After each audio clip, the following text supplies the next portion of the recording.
I am spending the next 24 hours at one of the best restaurants in the US.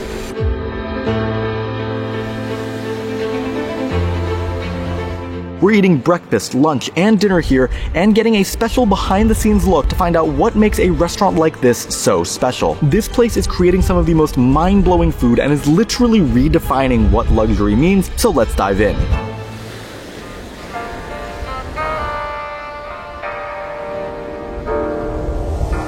So we are here at Harbor House Inn in Elk, California. It's a pretty remote restaurant, about 3 hours north of San Francisco, and you can actually stay here overnight. The restaurant has 2 Michelin stars, which basically means that the food here is incredible, but the philosophy, service, and the food itself is very different from your typical fine dining restaurant. Now, we only have 24 hours here, so we have a pretty tight agenda. First, hotel breakfasts are notoriously bad, but something tells me that this one will be a little bit different. Second, we'll visit the farm where most of the produce is grown for the restaurant. This is something that most guests don't get to do, but we're lucky enough to get a little behind-the-scenes look. Third, we're going to have a whopping 5-course lunch in the main dining room. Fourth, we're going to have a chat with the chef to find out a little bit more about this place and explore the grounds while we're at it. And lastly, we'll get a peek into the kitchen during service and sit down for our 15-course dinner finale, which shows the true magic of Harbor House Inn.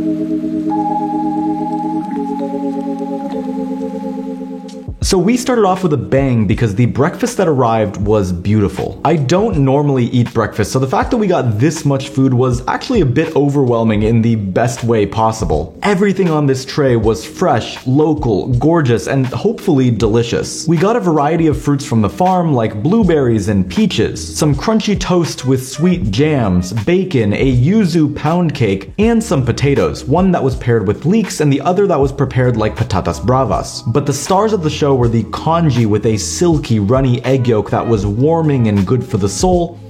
Oh my goodness. Eggs cooked perfectly. A lot of times breakfasts are really heavy. This is quite delicate, quite light. It's just a really beautiful sort of warming flavor. And an egg custard with mushrooms and onions that was earthy, grounded, and a hearty way to start the morning. I mean, to have this kind of meal first thing in the morning is an absolute dream. Okay, it's time to visit the farm. This is the most coastal Californian thing. The chef actually gave me instructions printed out on Google Maps, and he wrote down the actual directions on how to get there. But I haven't gotten directions like this in forever. I love it. So we're at about a ½ acre here. Everything kind of is companion planted. Essentially every crop gets a buddy. In this case down here I have beans and sunflowers, and so the beans set tendrils and they can kind of cling to the sunflower, so they're less in the row and you can kind of see it's growing up through the sunflower there. Oh. So you've got stability, and you're also shading that soil, so you're, retaining moisture in the shade. It's also companion planting. Yeah. We've got tiny corn, and tiny corn is companioned with lettuce. There is an equal number of silks as there are kernels on every ear of corn. Corn facts. For the chef part of this, is there's always something new happening. Every couple weeks there's something new to put on the menu, and we never have to have anything. It's what's available, and that's what goes on the menu. We're never like, oh, I wish I had this. So in here we have things that are getting ready to go out, things that just got seeded. And so all of this starts here, and then it's transferred to either this farm or the other farm? Yep, and I do everything from seeds, so same with perennials. And perennials are great for the farm because you want to diversify and create habitat for pollinators. And the more of those species that are around, the happier the ecosystem is. I think sometimes too, it's really nice to try things. And I kind of refer to that as like experimentals. That's something that maybe you don't know how it's going to grow or how it's going to produce or how the kitchen could utilize that thing. Look through the seed catalogs. Are there things here that are interesting to you? What I love about this restaurant is that there's a huge emphasis on sustainability. I feel like a lot of fine dining is characterized by excess and waste, but here the produce and the ingredients are all hyper-local, and on this farm itself, everything is used in the restaurant. If they don't use something for dinner, they'll put it on the lunch menu. And if it's not on the lunch menu, they'll put it on the breakfast menu. It doesn't mean that there's lower quality. What it means is that they're using the freshest produce available to create all of these different meals.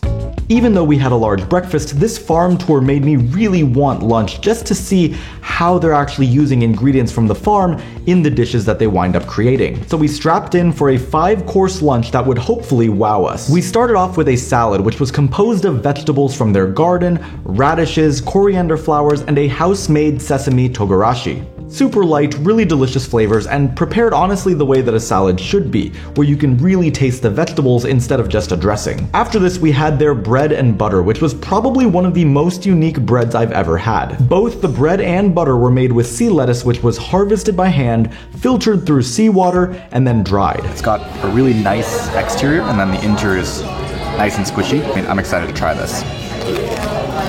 Oh my god. You can actually taste a lot of that sort of sea lettuce, that oceany feel, which I've never had in bread before. Phenomenal.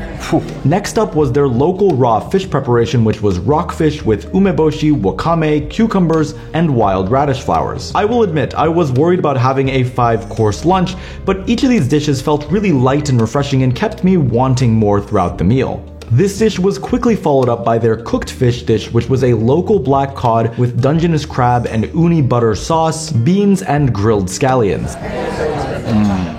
I mean, everything there just comes together. It basically just like melts in your mouth. The uni butter, the black cod, the beans, everything was just cooked so perfectly. And the last main was a slow-cooked confit pork belly with grilled summer squash, buckwheat leaves, and flowers. I mean, you start off the lunch light, then you move into this rich, fatty, glorious pork belly. It's exceptional.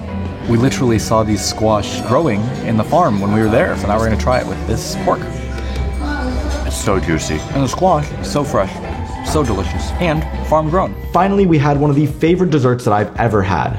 A panna cotta topped with donut peaches and a peach strawberry kombucha. After those hearty mains, it was great to come back to reality with something that just refreshes the palate. Just such a simple yet delicious dessert. Now, I wanted to find out a little bit more about the restaurant, the space, and the concept, so I figured who better to talk to than the chef himself, so I sat down and chatted with him in search of some answers. My name is Matthew Kemmer. I'm the executive chef and director of the Harbor House Inn in Elk, California, and I've been here for about 6 years. The idea for this started probably 2016. I traveled a bunch and worked at remote restaurants, Australia and Belgium, and kind of got the idea for a remote restaurant. 10 rooms, near the ocean, historical building. I wanted to grow food. How are you thinking about the lodging and hospitality side of things with the food? The lodging aspect of a dining experience like this in a place like this plays such a pivotal role, because I think once you're here and immersed in the location, you're gonna taste things differently. You know, drive 3 hours and pass a bunch of the ingredients that they're gonna be eating that night eventually ends up creating a different experience for them.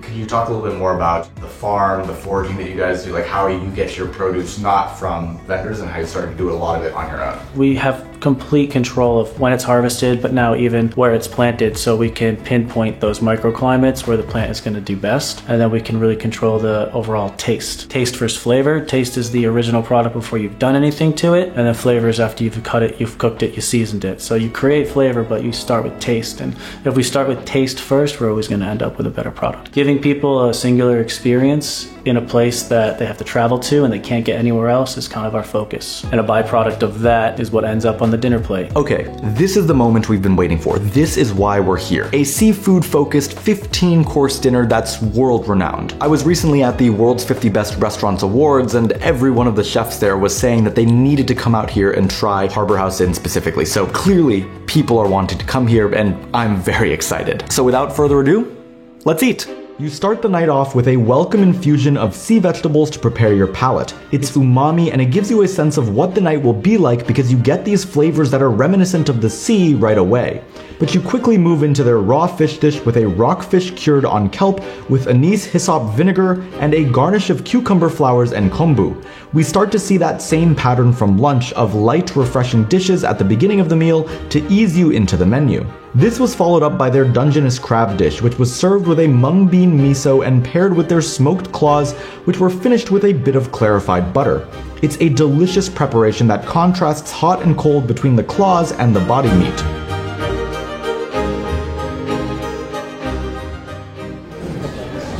Oh, really light, really floral from that courgette flour. You got some peas, you got the crab itself, which is beautifully tender and buttery and just absolutely delicious. And if you thought that the seafood stopped there, you'd be wrong, because immediately after we got one of my favorite dishes of the night, which was this red sea urchin from Fort Bragg, served on a chawanmushi with seaweed from their cove.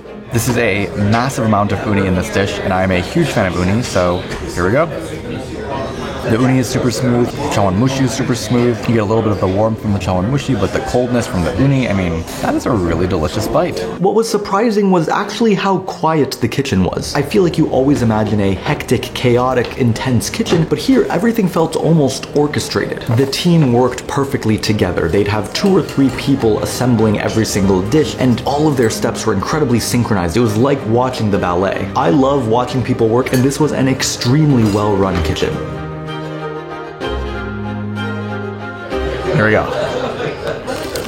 That's so good. I'm such a sucker for bread. To start the non-alcoholic pairing, I'm going to pour what I call a garden mocktail. This is made from verjus, which is piquant variation on Pinot Noir grape juice. We have citrus marigold, which is the main aromatic component, and that's kind of the star leaf here. We have some lemon verbena, a little bit of locally grown fennel, and then seaweeds, which we've harvested in the cove here, mostly wakame. After this, we had probably the signature dish here at Harbor House. We had always kind of done abalone here since day one. Abalone is such a major product to this area, even from Pomo tribe and the natives that used to live here. The actual rock that shows up looks just like the rocks from the beach down there, and it's abalone cooked in its environment with the kelp, a dough that's made with sand from the beach below Harbor House, but also ash that's left over from the grill at the end of the night. Combining these two things together and creating a cooking vessel that's not just for show, I think it actually adds a lot of flavor too and helps with the texture. Whoa. I mean, everything has been great so far, but this abalone is probably my favorite. I was not expecting it to be this soft and this tender. It just melts in your mouth. I never thought that abalone would do that. I genuinely was thinking about titling this something like I Ate the Ocean, because every single thing had some element of the ocean in it. From the drinks to the bread to the dishes themselves, everything was imbued with this ocean concept, and it was really stunning to see. We continued with a maitake mushroom and lichen dish. Oh my god. Crunchy, tangy and sour, spicy. It's delicious. I've been saying everything is delicious. It's because everything is delicious. Next I have a noodle. This is made from lace lichen that you see adorning your plate inside of your cups here. We have some chives from the farm. You'll smell them right away. We've made a mushroom broth for you. We start off with flavors of the sea with the seaweed tea, and now we have mushroom tea. I rarely talk about drinks in my videos, but here they were incredible. I got the non-alcoholic pairing, and the drinks were as creative and thoughtful as any normal pairing that I've ever seen. It's rare that you see this much intention put into every single drink. They throw seaweed into drinks, create their own homemade non-alcoholic Pinot Noir, kombuchas, shrubs, spritzes, everything. And there genuinely was not a weak drink here. For me to even comment on the drinks here just shows how incredible the beverage program really is. And finally, we had our last seafood dish with a black cod, which was aged in a cedar box, cured on kelp, and then placed on top of locally grown rice with some salted shiso and a scallion glaze. This dish was nearly perfect in balance. It's buttery and savory, yet grounded with the rice and the shiso. The scallion glaze gives it that deep flavor, just wow. We finished the main section with a squab dish that was smoked over cypress before we moved on to the desserts. Also, just look at how beautiful their sunset was when we were there. Just pink skies overlooking their dazzling little bit of the sea. Desserts kept that same ethos of local, sustainably produced ingredients with their palate cleanser with amazaki and raspberries, but the main dessert blew my mind. This was exactly what I was hoping for in a dessert. It's like an evolved version of the peach dessert at lunch, where you get the beautiful floral ice cream, the sweet honeycomb candy, and then one of my favorite fruits, peaches. We finished the night with an assortment of little treats that were paired with a Douglas fir infusion, served with a flower bundle and grilled honey that you stir into the tea to sweeten it. So you start with an infusion, end with an infusion, and with that, this amazing dinner, day, and night was over. Wow, what a day that was. But I'm sure the question on everyone's mind is, was it worth it? Dinner is $275 per person. Rooms start at around $700 a night. It's a hefty price tag, but it is a once once-in-a-lifetime experience. What the chef and his team are doing out here is extraordinary. They are changing the definition of luxury. There's no caviar, no Wagyu beef, but you're going to have products here that you've never had anywhere else in your life. And at the end of the day, the food is delicious, the service is nearly perfect, and the location is stunningly gorgeous. If you want to see more of the craziest food anywhere in the world, definitely subscribe below. Let me know where I should go next, but for now, see ya.